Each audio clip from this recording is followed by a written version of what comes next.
ओम शांति। आज बाप दादा के बहुत सुंदर अव्यक्त मधुर महावाक्य है। 12 सितंबर 2021। आज की रिवाइज मुरली है 19 मार्च 88 की। आज के मुरली से ज्ञान रत्न। आज बाबा ने हम बच्चों को कहा कि बाबा मास्टर विधाता वरदाता बच्चों को देख रहे हैं। विधाता वरदाता के साथ साथ विधि विधाता भी हम बच्चे ही हैं। आज बाबा ने हमें ये मुख्य टाइटल दिए कि हम विधाता वरदाता विधि विधाता और सिद्धि दाता हैं। बाबा ने कहा कि सिद्धि दाता बाप द्वारा ही सिद्धि स्वरूप बनते हैं, सिद्धि दाता बनते हैं, जिसका नेचुरल अभ्यास हो जाता है। बाबा ने बहुत सुंदर इसके लिए ईश्वरीय विधि के द्वारा किस प्रकार से सिद्धि प्राप्त होती है और वह सिद्धि भी कैसे ईश्वरीय सिद्धि है वह बताया। बाबा ने कहा कि आपकी यथार्थ विधि द्वारा ही आपको सिद्धि प्राप्त होती है। उसके लिए बाबा ने मुख्य रूप से हमें 2 मूल सिद्धांतों के बारे में बताया।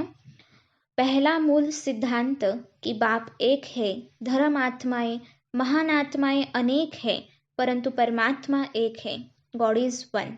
और इस आधार से सभी श्रेष्ठ आत्माओं को एक बाप के द्वारा ही जो मिला हुआ वर्षा है वो सिद्धि के रूप में मिलता है। बाबा ने कहा कि प्रारब्ध मिलना अर्थात ही सिद्धि स्वरूप बनना।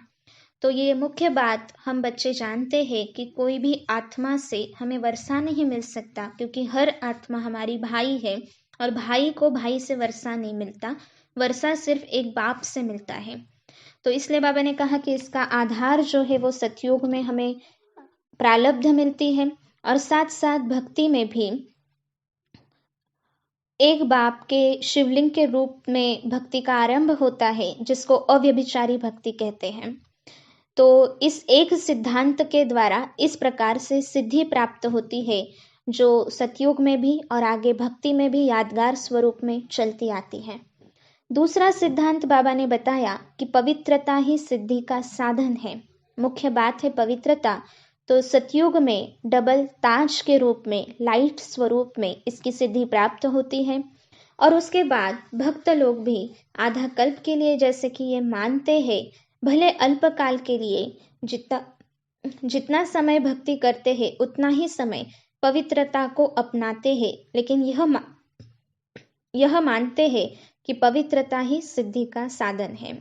तो इस प्रकार से आज मुख्य रूप से हम बच्चों को बाबा ने एक बहुत सुंदर मनन चिंतन के लिए होमवर्क दिया है कि ऐसे हर एक ज्ञान का सिद्धांत या धारणा का मूल सिद्धांत हमें बुद्धि के रूप से सोचना है कि हर एक सिद्धांत सिद्धि का साधन कैसे बनता है। जैसे बाबा ने दृष्टांत बताए वैसे हम बच्चों को भी सोचना है।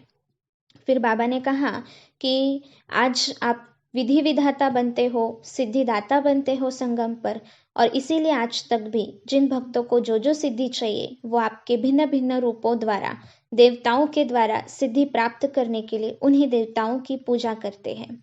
फिर बाबा ने कहा कि सिद्धि कोई खराब चीज नहीं है। जिस प्रकार से रिद्धि सिद्धि वालों को सिद्धि मिलती है, लेकिन हमारी जो सिद्धि है वो ईश्वरीय ज्ञान के आधार से मिली हुई, सिद्धांत के विधि से आधार से मिली हुई ईश्वरीय सिद्धि है। तो यह सिद्धि ईश्वरीय विधि अविनाशी है, तो इसलिए यह यथार्थ है। फिर बाबा ने कहा कि कैसे भक्ति की स्टेजेस होती है। सिद्धांत के द्वारा जब सतो प्रधान रूप में हमें भक्ति में फल मिलता है सिद्धि का, तो आजकल के भक्तों से भी ज्यादा होता है, क्योंकि भक्ति में भी नीचे तमो प्रधान भक्ति होने के कारण न यथार्थ सिद्धांत रहा है और न सिद्धि हो रही है। फिर बाबा ने हम बच्चों को अपने श्रेष्ठ स्वमान के सीट पर सेट होने को कहा, साथ साथ चेक करने को कहा कि कहीं हम अपसेट तो नहीं होते, क्योंकि जितना हम अपने पोजीशन में सेट पर सीट रहेंगे उतना माया का अपोजिशन नहीं होगा, सदा सेफ रहेंगे। बाबा ने कहा कि कभी अपसेट होने के कारण या सीट पर यथार्थ रीति सेट न होने के कारण योग में रहते या सेवा करते यह तो एक साधारण दिनचर्या बन जाती है, लेकिन योग में बैठते ही कोई न कोई श्रेष्ठ स्वमान की सीट पर बैठना है।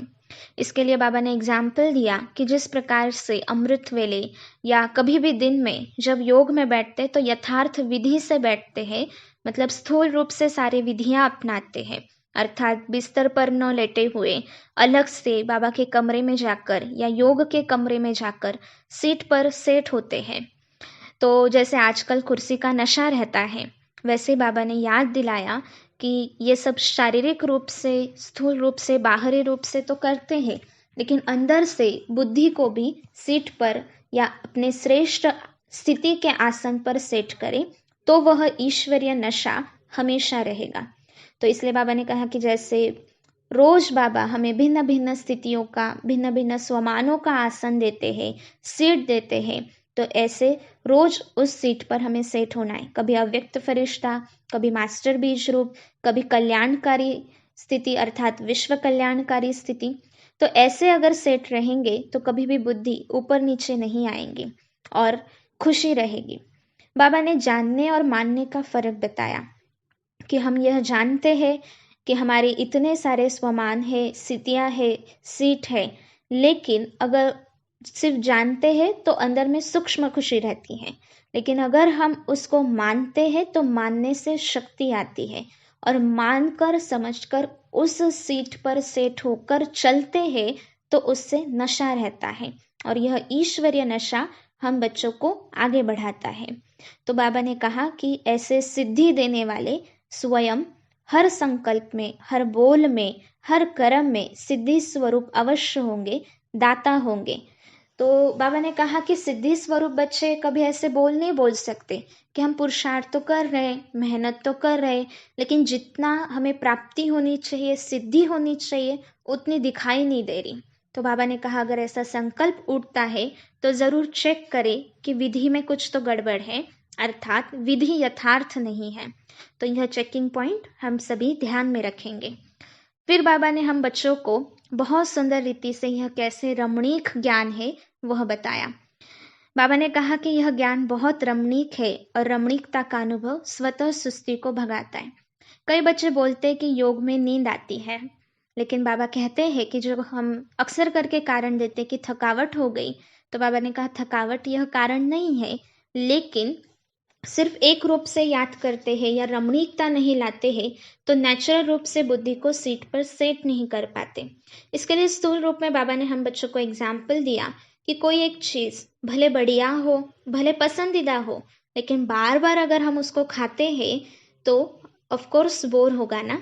तो वैसे ही बाबा कहते हैं कि बीज रूप बनो, लेकिन उसके अलग अलग स्थितियां या उसके अलग अलग स्वरूपों को धारण करो। तो आज बाबा ने बहुत सुंदर अलग अलग श्रेष्ठ स्थितियों के बीज रूप स्थिति के स्वरूप बताए।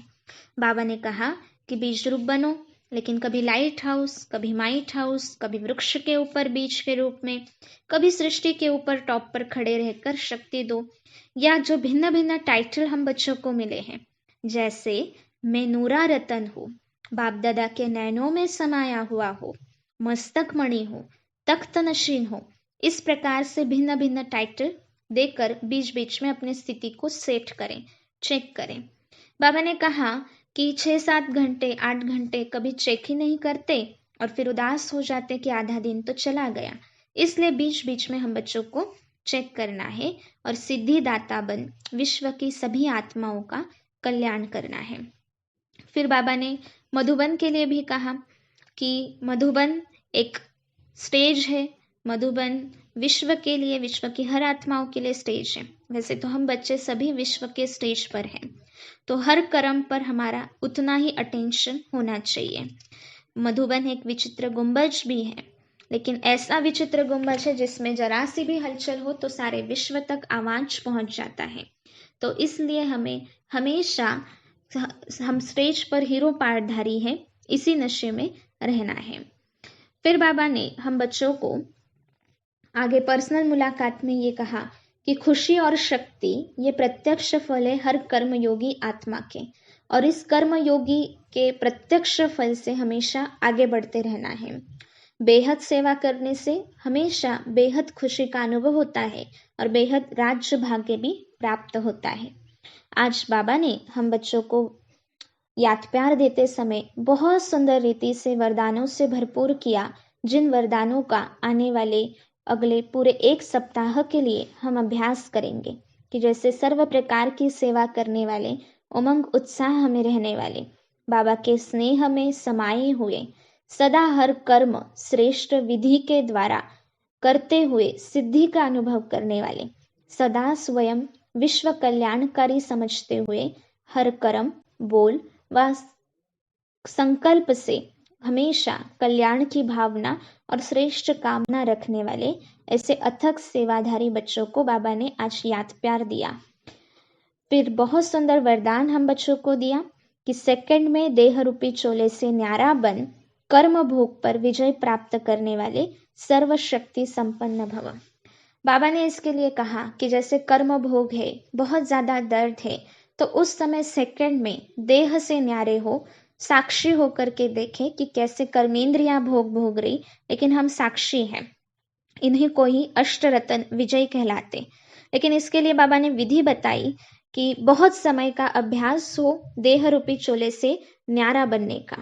बाबा ने कहा कि यह वस्त्र या दुनिया या माया के आकर्षण से हम कभी भी खींचे हुए न हो, तभी ये देह का आकर्षण या ये देह रूपी वस्त्र का कॉन्शियस सहजता से उतरेगा।